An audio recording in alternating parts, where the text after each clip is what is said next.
पैसे का खेल हो गया है और जो लोग पैसे से टिकट खरीदते हैं या करोड़ रुपया चुनाव में खर्चा करके वो सदन में पहुँचते हैं, संसद में पहुँचते हैं, तो वो लोग ना तो कभी ज़मीन पे काम किया और ना ज़मीन की हकीकत जानते, ज़मीन के मुद्दों से भी उनको कोई परवाह नहीं होती, पैसे के बल पे चुनाव जीते हैं। इसीलिए आज बात तो सभी करते हैं कि हम अंतिम पंक्ति तक विकास करेंगे, लेकिन विकास कितना हुआ है सबको मालूम है।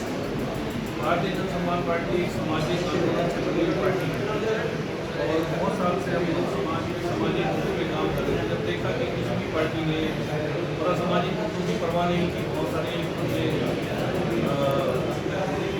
आवेदन दिए विधायक से लेकर राष्ट्रपति तक आवाज़ उठाई और उन लोगों ने कभी भी आश्वासन के सिवा कुछ नहीं किया।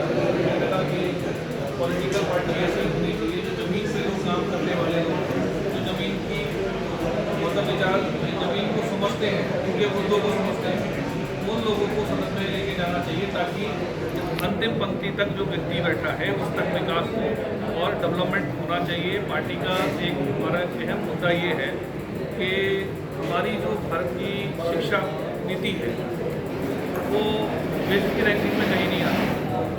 हर स्टेट में अपना एक बोर्ड बना हुआ है, चाहे पंजाब बोर्ड है, दिल्ली में CBSE बोर्ड है, यूपी में यूपी बोर्ड है, MP में MP बोर्ड है, सभी का सिलेबस अलग है। और साउथ में अगर आप जाएंगे तो साउथ के लोगों का बोर्ड अलग है, जैसे आंध्रा में तो आंध्रा बोर्ड है, तमिलनाडु में तमिलनाडु बोर्ड है, तो उन सबका सिलेबस अलग है।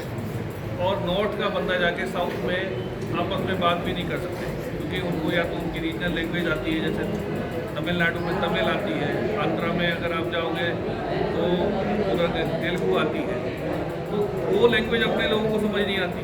और हमारे लोगों की इंग्लिश इतनी अच्छी नहीं है, तो उनकी इंग्लिश में पकड़ बहुत अच्छी है, तो कन्वर्सेशन नहीं कर पाते। तो ये हमारी शिक्षा नीति की खामियां हैं। दूसरी चीज़, आज शिक्षा का व्यापारीकरण हो रहा है।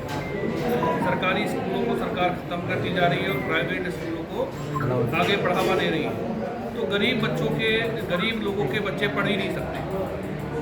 तो हमारी पार्टी का एजेंडा ये है कि एक तो शिक्षा नीति का जो केंद्रीकरण करके पूरे देश में एक नेशन और एक सिलेबस पे काम होगा। हमारी पार्टी उसके लिए पूरी तरह वचनबद्ध है कि हमने ये करना ही करना है। और नंबर 2 की शिक्षा जो है 100% फ्री होनी चाहिए। कि शिक्षा भाई हर बंदा टैक्स देता है, तो सरकार का दायित्व है शिक्षा और चिकित्सा 100% फ्री देना। आज जैसे कि मौजूदा सरकार है वो कहती है कि हमने 5 लाख रुपए का बीमा दे दिया, लेकिन सच्चाई उसकी क्या है कि हॉस्पिटल में उन लोगों को भर्ती तक नहीं किया जाता। 5 लाख का बीमे की सच्चाई है कि बीमा कंपनियों को खाली प्रीमियम दिया जा रहा है। उसका जो है कि बीमा कंपनियों को पैसा जा रहा है, सरकार पैसा दे रही है, लेकिन सरकारी हॉस्पिटलों को बढ़ावा नहीं दे रही। भाई सरकारी हमारी पार्टी का अहम मुद्दा ये है कि हम लोग सरकारी हॉस्पिटलों को बढ़ावा देंगे और वो सरकारी हॉस्पिटल जो है ग्रामीण लेवल तक होने चाहिए। गांव के अंदर भी जैसे मोहल्ला क्लिनिक है या डिस्पेंसरी है वो होनी चाहिए। शिक्षा और चिकित्सा ये 100% फ्री होना चाहिए ताकि आगे अपनी शिक्षा तो बेसिक नींव है।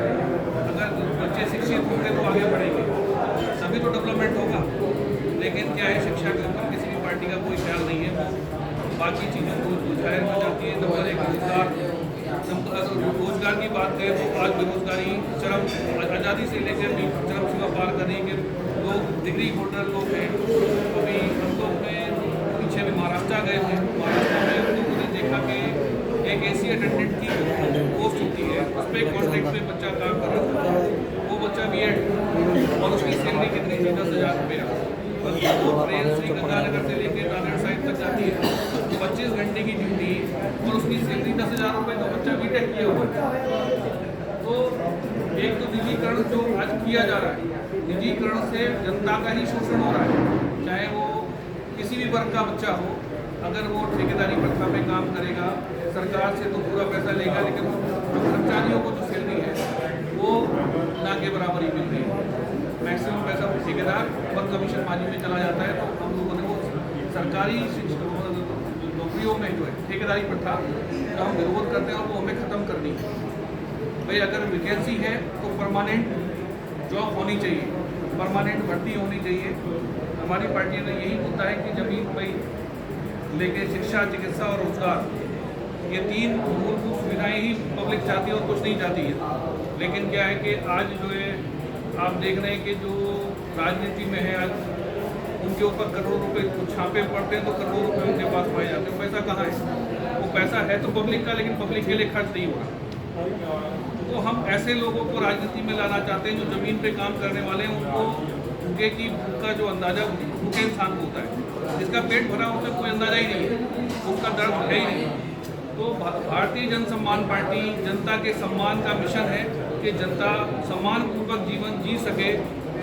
शिक्षा, चिकित्सा, रोजगार, ये इसकी प्रायोरिटी है कि हम लोग इस पे काम करेंगे। अब हमारी पार्टी किसी जाति विशेष, धर्म विशेष में विश्वास नहीं करती है। हम लोग कहते हैं कि हमारी जो मूल पहचान है भारतीय है। भारत के प्रत्येक नागरिक को आगे डेवलपमेंट करने के लिए हम लोग काम करेंगे और सभी को साथ लेके काम करेंगे, क्योंकि हमारे लिए डेवलपमेंट के लिए कोई काम करने नहीं आएगा, जनता को मिलके ही अपने डेवलपमेंट के लिए काम करना पड़ेगा। तो आज रोपड़ की पावन भूमि पर हम आए हैं और हम यहाँ पे प्रेस कॉन्फ्रेंस के माध्यम से हमने अपने रोपड़ से सुनील जी को और संगरूर से जिले सिंह जी को और क्या नाम है लुधियाना से मोहनलाल जी को और पटियाला से संजीव जी को कैंडिडेट हमने उतारा है। और पार्टी का जो रजिस्ट्रेशन हुआ 2019 में पार्टी कुछ सीटों पे चुनाव पहले लड़वा चुकी है, लेकिन पार्टी धीरे धीरे जमीनी पे काम कर रही है। और उम्मीद करता हूँ, पंजाब हमेशा परिवर्तन के लिए जाना जाता है। पंजाब की जनता परिवर्तन को अच्छी तरह समझती भी है और पंजाब की जनता मिलकर सेवा का अवसर जरूर देगी। और मैं तो पंजाब की जनता से यही अपील करूँगा कि साथ आएँ और पंजाब के साथ साथ देश को भी आगे बढ़ाने का काम करें। पंजाब में पहली बार